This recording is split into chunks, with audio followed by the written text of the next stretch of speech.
सुप्रभात बच्चों। 10वीं कक्षा में एक बार फिर आपका स्वागत है।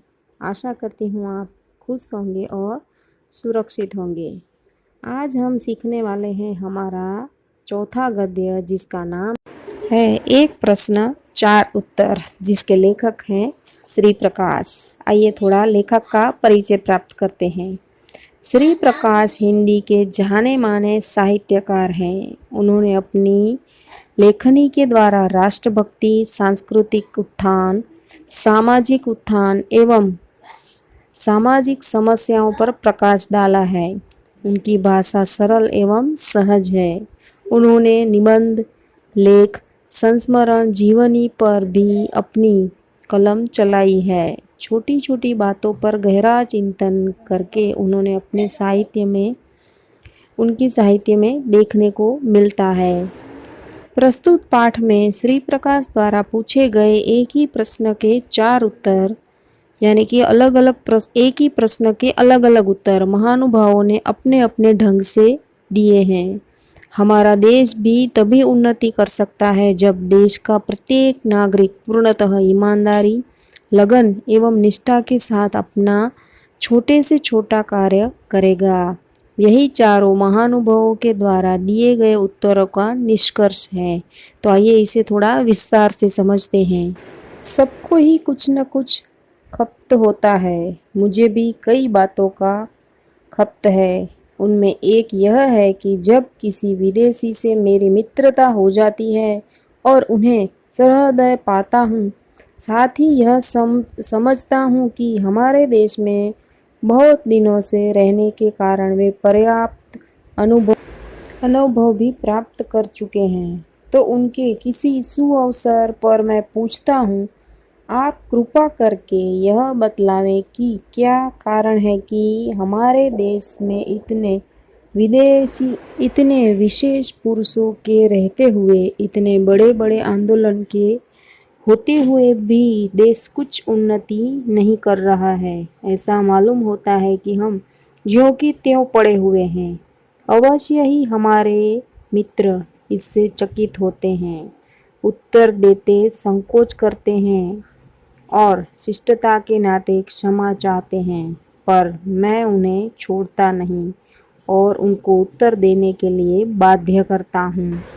मेरे पहले मित्र एक वृद्ध ईसाई पादरी हैं। वे 36 वर्ष से भारत में ईसाई मत के प्रचार में तो उतना ही नहीं, पर संपत्निक देश के दरिद्र नर नारियों की सामाजिक सेवा में लगे रहे हैं। मेरे हृदय में उनके लिए बड़ा सत्कार और प्रेम है। उनका उत्तर थोड़े में यह है कि तुम लोग अपने काम में गर्व नहीं करते। विस्तार से उन्होंने बताया कि यहाँ पर जब किसी को कोई नौकरी चाहिए तो अतिशयोक्तिपूर्ण शब्दों में वह दरखास्त देता है। बहुत ही विनय और सम्मान के साथ वह आरंभ करता है। अंत में प्रतिज्ञा करता है कि यदि स्थान मिल जाएगा तो वह सदा अपने मालिक की शुभकामना करेगा, पर स्थान मिलते ही वह अपने काम अर्थात अपनी जीविका के साधन को ही खराब समझने लगता है। अन्य साथियों से मिलकर काम खराब करने के लिए षड्यंत्र रचने लगता है और मालिक की नोक नाक में दम कर देता है। और देश में भी लोग नौकरी की दरखास्त देते हैं।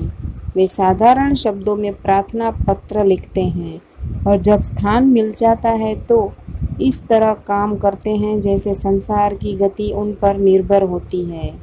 वे यदि काम छोड़ दे तो संसार डूब जाएगा। बात इस पादरी मित्र ने बहुत ठीक कही। हमें अपना काम यानी कि काम पर हमें गर्व नहीं है। दुख तो इस बात का है कि मुल्क की परंपरा हमें काम का गर्व करने का आदेश देती है। जाति भेद इस पर निर्भर करता है। एक जाति का आदमी दूसरी जाति के आदमी द्वारा अपना मान मर्यादा नहीं चाहता। वह अपनी जाति वालों के बीच अपना उपयुक्त पद और स्थान चाहता है। यह अपनी जीविका के साधनों का बड़ा आदर सत्कार करता है। बढ़ई अपने औजारों की और दुकानदार अपनी बहियों की निश्चित तिथियों पर पूजा करता है, पर लंबी दास्ता के कारण हम अपनी परंपरा को भूल गए हैं। हम अपना काम छोड़कर दूसरों को काम उठाते हैं, एक काम छोड़कर दूसरा काम ले लेते हैं ताकि वो पूरा भी नहीं हो पाता है। हम अपनी परंपरा को भूल गए हैं। हम अपना काम छोड़कर दूसरों का काम करने लगते हैं, स्वयं दुखी रहते हैं और दूसरों को भी दुखी करते हैं। कोई काम ठीक से नहीं हो पाता है और कोई काम ठीक न कर सकने के कारण अपने को खराब करते हैं, काम को भी खराब करते हैं। स्वधर्म निधन श्रेयः, अपना यानी अपना धर्म या कर्तव्य करते हुए मर जाना श्रेयस्कर है। यह आदेश हम भूल गए हैं। हम अपने काम में गर्व नहीं लेते। यह एक पादरी ईसाई मित्र के पहले प्रश्न का जवाब था। बाकी के 3 प्रश्न हम अगले वीडियो में देखेंगे। आज हम यहाँ समाप्त करते हैं। आशा करती हूँ इतना आपको समझ में आ गया होगा। धन्यवाद।